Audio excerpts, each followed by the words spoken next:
오늘도 주 예수의 은혜가 여러분과 함께하기를 예수 이름 축복합니다. 아멘. 여러분, 우리가 서로 내가 너를 사랑한다, 참 아낀다, 신뢰한다라는 것을 증명하는 방법이 있습니까? 있습니까? 특별히 잘못했을 때 어떻게 하면 내 진심을 그 사람이 알아줄까요? 참 저도 많은 실수를 하고 또 부부 사이에도 제가 잘못해서 여러 가지 어려움을 당하기도 하는데요. 제가 TV를 보면서 하나의 상담가가 하는 말씀을 듣고 참 깜짝 놀랐습니다. 서로 내가 말로만 그 사람을 아낀다, 사랑한다라는 것보다 내가 잘못했을 때 해야 되는 세 가지 법칙이 있답니다. 첫 번째, 신속해야 된다. 뭐가요? 사과가 신속해야 된다. 두 번째, 정확해야 된다. 대충 아울러서 내가 다 잘못했어 이렇게 말하면 되는 것이 아니라 뭐가 잘못했는지를 정확하게 말해야 된다. 세 번째 가장 중요한데요. 보상을 잘해야 된다 하는 겁니다. 내가 잘못했으면 그 사람의 다친 마음에 보상이 될 만한 일을 해야 된다는 거예요. 제가 참 곰곰이 돌아보니까 신속하고 정확하게 사과하는 것은 많이 이제 훈련된 것 같아요.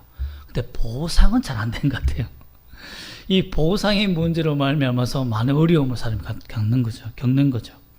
우리가 잘못을 반복할 때도 마찬가지입니다. 내가 그 사람한테 너 정말 아끼고 내가 잘못이 실수야, 의도된 것이 아니야 라고 말할 때에는 신속하고 정확하게 되지만 때로는 적절한 보상이 필요하다는 겁니다.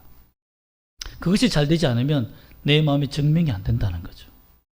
오늘 제가 왜 이 말씀을 드냐면 예수님도 이 땅에 오셨을 때는 예수님이 마리아와 요셉에게 탄생했을 땐 정말 충격적인 일 아닙니까?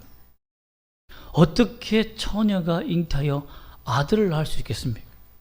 어마어마한 충격이죠. 그들에게 아기 예수가 메시아라는 것을 증명하는 것 쉽습니까? 절대 쉽지 않습니다. 그런데 오늘 말씀을 통해 하나님이 신속하고 정확하며 또한 보상을 통해서 예수님이 메시아라는 것을 적절하게 알려주는 놀라운 일이 생깁니다. 그 말씀을 통해 하나님의 아들 예수 그리스도가 나의 구주심을 발견하는 이 시간 되기를 간절히 축복합니다. 아멘. 오늘 말씀을 보면 의문이 하나 있습니다. 그것이 뭐냐면 요셉과 또 자신과 약혼한 마리아가 하나님의 아들을 잉태했다라고 성령으로 잉태했다고 말을 들었지만 꿈으로 본 것 다예요. 요셉은 꿈에 계시받은 겁니다. 그걸 믿고 나간 믿음 대단한 거죠. 그러나 여러분의 꿈속에서 그러한 계시를 받았다고 해서 와, 내가 메시아를 잉태했구나라고 확신할 수 있습니까? 확신할 수가 없죠. 그 확신을 어떻게 이루어질까요? 저도 처음에는 목회자로 가기 위해서 어떤 지사님이 그분의 이름을 실명을 대면 또 곤란할 수 있으니까 그분이 참 저를 위해서 기도해 주실 때 참 목회자로 참 준비해서 하는 게 좋겠다라고 기도원에서 얘기했을 때 그분이 이런 말을 했어요. 모든 환상과 모든 기적은 하나님 말씀대로 한번 검증하는 것이 필요하다.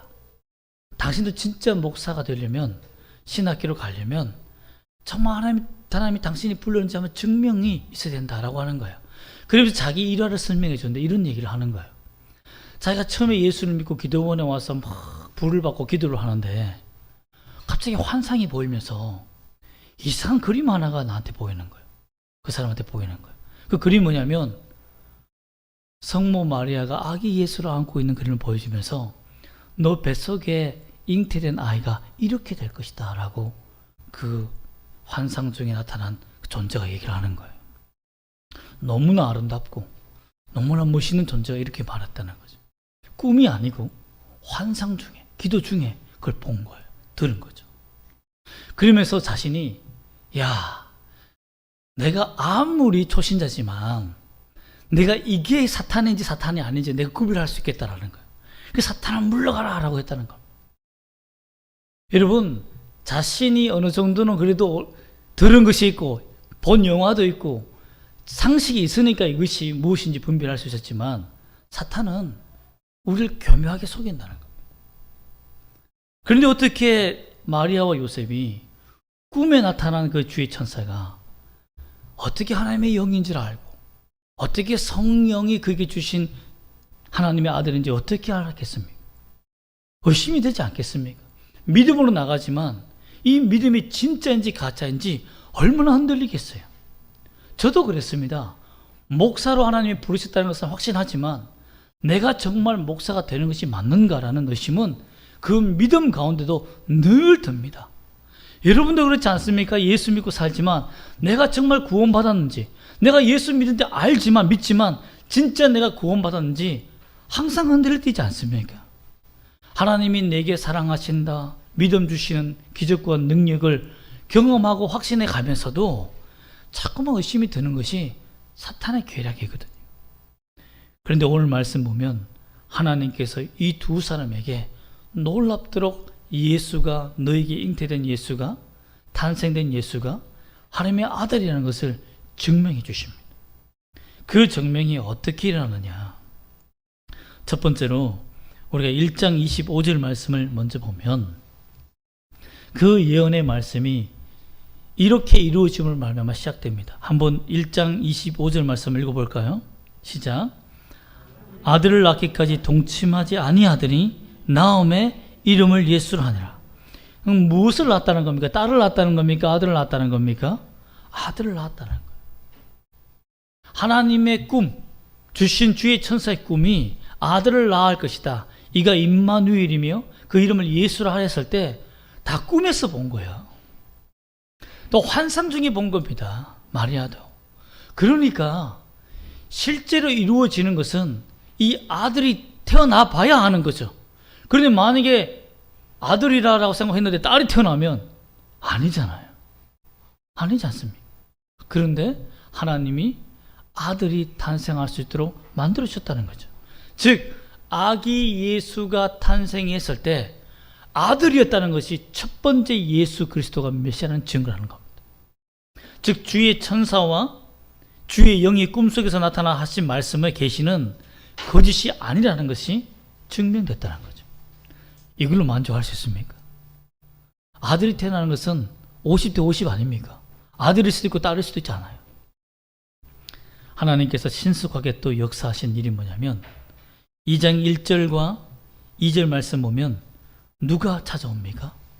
동방에서부터 박사들이 찾아옵니다. 어디로 찾아왔습니까? 예루살렘으로 찾아왔습니다. 이게 이상한 일입니다. 여러분, 그 당시 이 동방의 박사들은 천문학자들이었습니다. 오늘날 말하면 별을 관찰하는 박사들이었어요.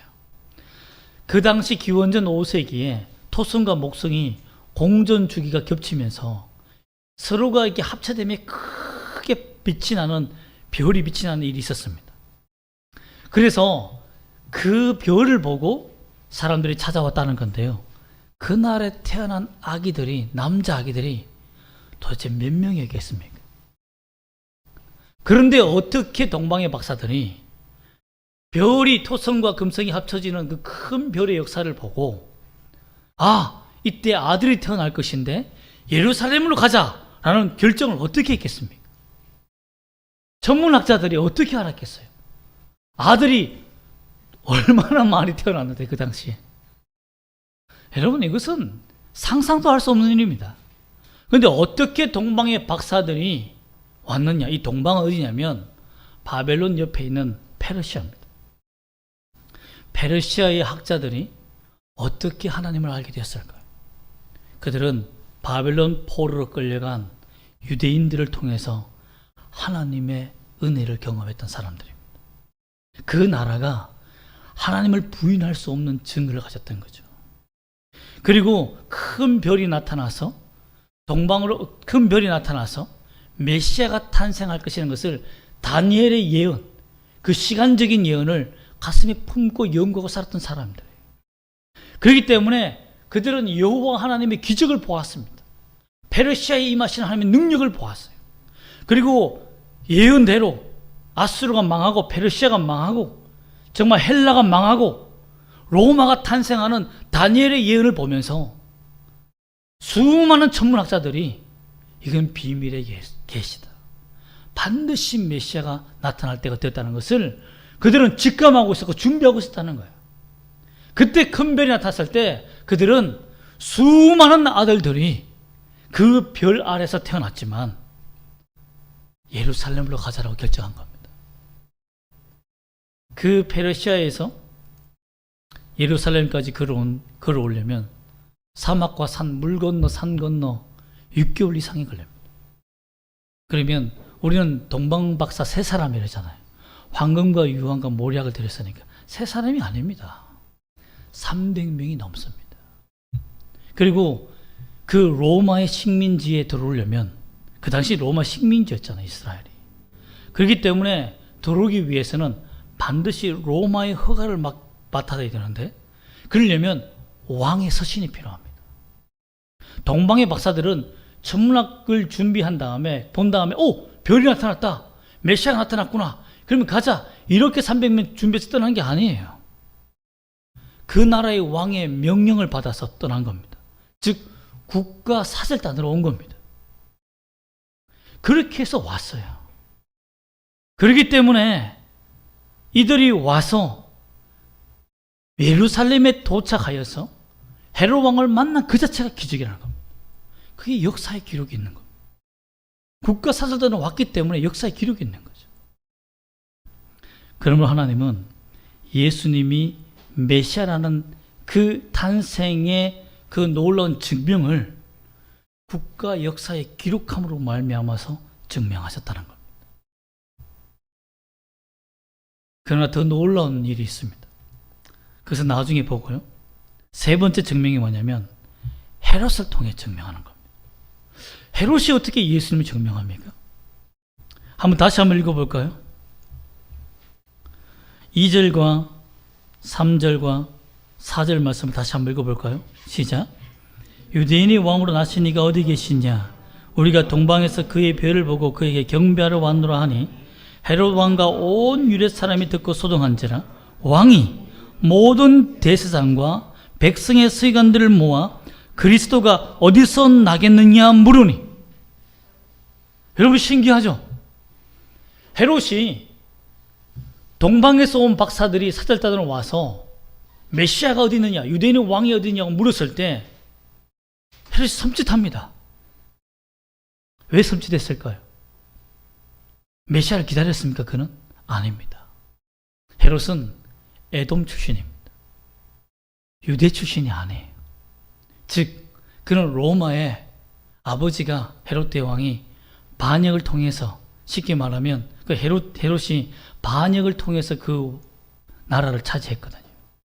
그렇기 때문에 자기는 에돔 어떻게 처녀가 잉타하여 아들을 낳겠느냐 하며 창피하여 돌에 맞아 죽을 일이어서 이렇게 도망 다니듯이 사는데 유대의 왕 헤롯이 경배하러 온다니 얼마나 국가적인 행사겠습니까?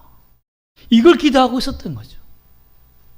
그러면서 하나님께서 증명해 주셨구나, 우리 아들이 메시아구나, 이렇게 기뻐하고 있었다는 겁니다. 그게 진짜 기쁜 일이겠습니까? 그런데 여기서부터 역사적으로 기록에 남을 만한 일이 또 일어납니다. 그것이 12절 말씀입니다. 한번 읽어볼까요? 시작. 그들은 꿈에 헤롯에게로 돌아가지 말라 지시함을 받아 다른 길로 고국에 돌아가니라. 여러분, 국가 사절단으로 왔어요. 왕의 도장을 받고 왔어요. 그리고 로마를 통과해서, 로마의 허락을 통과해서 예루살렘을 와서 헤롯 왕을 아련했습니다. 그러면 돌아갈 때 왕이 나를 만나고 가라고 명령했으면 그냥 돌아가는 게 예입니까? 절대 이럴 수 없습니다. 국가 사절단이 왕을 패싱하고 간다는 게 말이 됩니까? 있을 수가 없고 모욕이에요. 이거는 페르시아와 어떻게 보면 로마가 어마어마한 국가적 단절을 맺을 수 있는 엄청난 위기죠. 그런데 동방의 박사들이 자신들이 뭐라고 왕을 무시하고 갑니까? 로마에서는 분봉왕을. 웃긴 일 아닙니까? 이건 뭐냐면 동방의 박사들이 자신들이 그 꿈이 하나님이 주신 꿈이라는 것을 믿었다는 거예요. 이것은 하나님께서 우리에게 주신 꿈이며 반드시 왕의 명령보다 하나님, 신의 말을 듣고 따라야 된다는 것을 깨달았다는 겁니다. 즉 그들은 여호와 하나님을 믿고 살았다는 것을, 경건한 박사였다는 것을 증명이 되는 거죠. 그러므로 말미암아서 그들이 고국에 알리지 않고 도망가 버립니다. 그러므로 말미암아 헤롯이 화가 머리끝까지 난 거죠. 헤롯이 얼마나 화가 많이 났습니까? 16절 말씀 먼저 볼까요? 16절 말씀.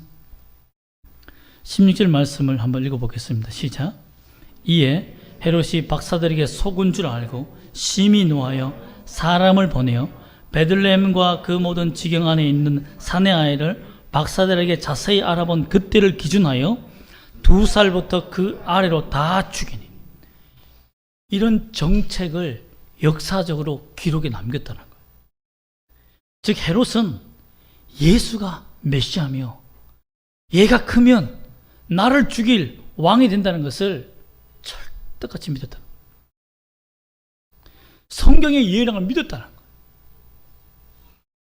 그런데 오늘날 우리는 어느 정도 믿습니까? 예수님이 나의 구주요 동정녀로 탄생하셨고 나의 구원자라는 것을 얼마만큼 믿습니까?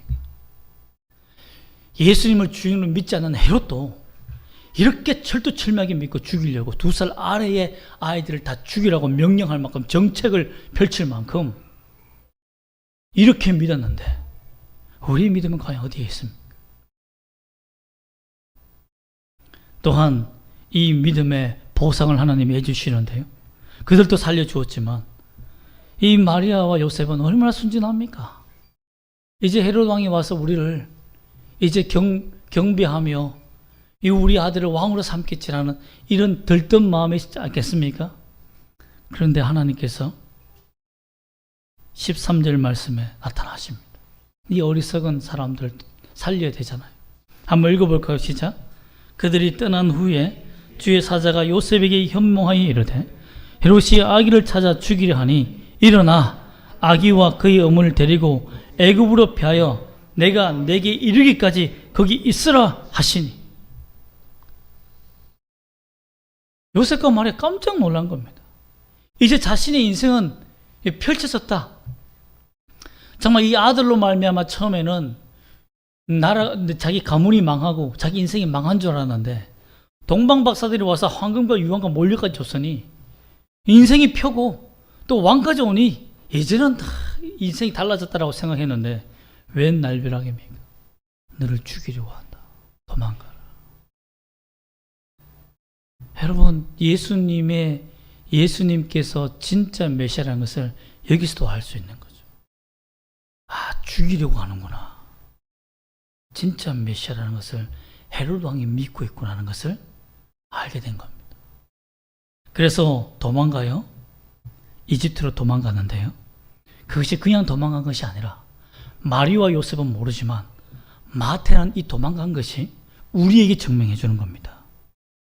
마리와 요셉은 증명되었고 이제 이 마태복음을 읽는 사람들에게 왜 마리아와 요셉이 이러한 상황 속에서 이집트로 도망갔느냐, 그것을 우리에게 증명해 주는데요, 그것이 15절 말씀입니다. 한번 읽어볼까요? 시작. 헤롯이 죽기까지 거기 있었으니 이는 주께서 선지자를 통하여 말씀하신 바 애굽으로부터 내 아들을 불렀다 함을 이루려 하심이라. 구약의 사람들은 이 말을 이해를 못했어요. 모세가 백성들을 데려온 것, 그건 한번 일어났잖아. 그런데 어떻게 이집트에서 내 아들 메시아가 나올 수 있을까? 이집트에서 왜 내 아들이 나오지? 예루살렘이 아닌가? 이렇게 많이 헷갈렸던 거예요. 그래서 유대 땅 베들레헴에서 메시아 탄생한다는 것을 잘 이해를 못하고 이집트에서 왕이 나온다고 착각하고 있었습니다. 그런데 그 이유가 무엇이었습니까? 헤롯이 메시아를 죽이려 했기 때문에 도망가는 길에 있었다는 것이 증명된 것이죠. 이로 말미암아서 성경이 그대로 이루어지고 있다는 겁니다. 이사야 9장 7절 말씀 보면 이런 말씀이 있습니다. 그의 나라, 그의 왕국이 세워지는 것을 누가 열심히 이루느냐? 하나님이 열심히 이루므로 말미암아 그 영존하신 아버지 예수 그리스도가 영존하신 아버지가 되고 기묘한 모사자가 되는 역사가 나타난다고 되어 있습니다. 즉, 이 증명은 예수님이 메시아라는 증명은 헤롯이 증명한 게 아닙니다. 동방박사 증명한 게 아니에요. 근본적으로 우리 하나님 아버지가 자기 아들 예수 그리스도를 메시아라고 증명하기 위해서 열심히 역사적으로 지금까지 일하셨기 때문에 하는 거예요. 우리가 여기서 무엇을 알 수 있습니까? 예수님만 하나님 아들입니까? 아닙니다. 우리도 예수님을 믿게 되면 하나님 우편에 함께 앉는다고 되어 있는데요. 그 앉는다가 벤치처럼 소파처럼 카우치처럼 번역되고 있습니다. 원어에서는. 그 말이 뭐냐면 의자는 혼자 앉잖아요. 그런데 보호자 옆에 우편에 앉는다 그 말은 긴 의자에 예수님 앉고 나란히 앉는다는 말이에요. 즉 예수님이 아들인 것이 우리가 똑같은 권세로 앉아있다는 것을 의미합니다. 즉 하나님이 예수님이 메시아라는 것을 증명하시는 그 이유는 우리도 하나님의 아들이라는 겁니다. 그 지위와 권세를 가지고 있다는 것을 증명해 주셨다는 거죠. 그뿐만 아니라 지금도 우리 마음속에 예수님이 구주시라는 것을 믿게 하시고, 여러분 생각해 보세요. 나 같은 사람이 어떻게 예수 믿었지? 이상하지 않습니까? 야, 나 같은 사람이. 저는 어릴 때 과학을 참 좋아했거든요. 근데 꿈이 과학자였어요. 그래서 의문을 묻고 가설을 세우고 질문하고 이론적으로 증명되지 않는 것은 잘 믿지 않는 그런 사람이었어요. 어떻게 나 같은 사람이 예수를 믿었을까? 난 그런 생각이 듭니다. 여러분은 어떻습니까? 그런데 나 같은 사람을 위해서 하나님이 얼마나 예수가 왕이시며 전능하신 하나님이신지를 하나하나 증명해 오셨는지 저는 기가 막힐 노릇입니다. 여러분, 예수님이 탄생하시고 나의 구주가 되심은 내 노력으로 증명된 게 아닙니다. 하나님이 내게 은혜를 주시고 믿음을 주시기 위해 열심히 일한 대가입니다. 그 보상을 받은 거예요. 그럼 우리는 뭘 하면 됩니까? 하나님을, 주 예수 그리스도를 하나님이라 믿으면 되는 거예요. 이사야 9장 7절에서는 9장 6절부터 5절에서 7절까지 보면 예수 그리스도가 그냥 하나님의 아들로서 오신 것이 아니라 영존하시는 아버지가 되기 위해 오셨다고 되어 있습니다. 여호와만 하나님의 아버지가 아니에요. 예수님도 아버지의 성격과 권세를 가지고 통치하시기 위해서 오셨다고 되어 있습니다. 즉 무슨 말입니까? 예수님을 믿는 사람들은 하나님의 아들로서의 권세로 끝나지 않습니다. 아버지의 권세로서의 천국의 백성으로 사는 권위를 갖고 있는 겁니다. 그러므로 우리가 예수 믿는 것을 부끄러워하지 마세요. 예수님이 동정에 탄생했다는 것이 그건 믿어질 일이야? 그거 안 믿는 건요, 헤롯보다 못한 겁니다.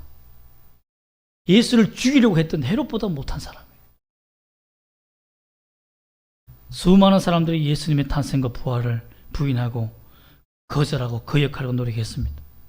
영국의 삼성 장군인, 별 3개짜리죠. 삼성 장군인 왈레스 장군은 예수님의 탄생과 부활을 의심하고 내가 우리 영국에서 예수란 존재를 내가 없애버리겠다 라고 그의 모든 재산과 부를 모아서 노력해서 만든 영화가 있습니다.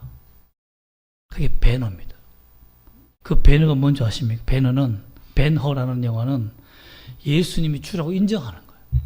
자신이 예수가 신이 아니라고 부인하려고 만들고 노력했던 수많은 세상 속에서 드디어 무릎을 꿇고 예수는 왕이구나, 예수는 메시아라는 것을 인정하는 영화를 도리어 만들었다는 거예요. 빌라도는 어떻습니까? 빌라도의 고백서가 있는데요. 그 고백서는 예수가 메시아일까봐 두려워서 벌벌 떠는 고백을 가이오 왕에게 서신을 쓰는, 시저에게 편지를 쓰는 편지가 발견됐습니다. 여러분, 예수님은 지금도 살아계시지만 동정에서 탄생하시고 우리의 구원자로 위해서 오시기 위해서 오셨다는 것을 믿기를 바랍니다. 동방박사, 선지자들, 모든 제사장들, 모든 서기관들이 내가 노력 안 해도요, 다 증명해 놓았습니다. 내가 증명할 필요 없어요. 의심 없이 믿는 것이 우리의 유일한 길임을 믿음으로 고백하시기 바랍니다. 아멘. 기도하겠습니다.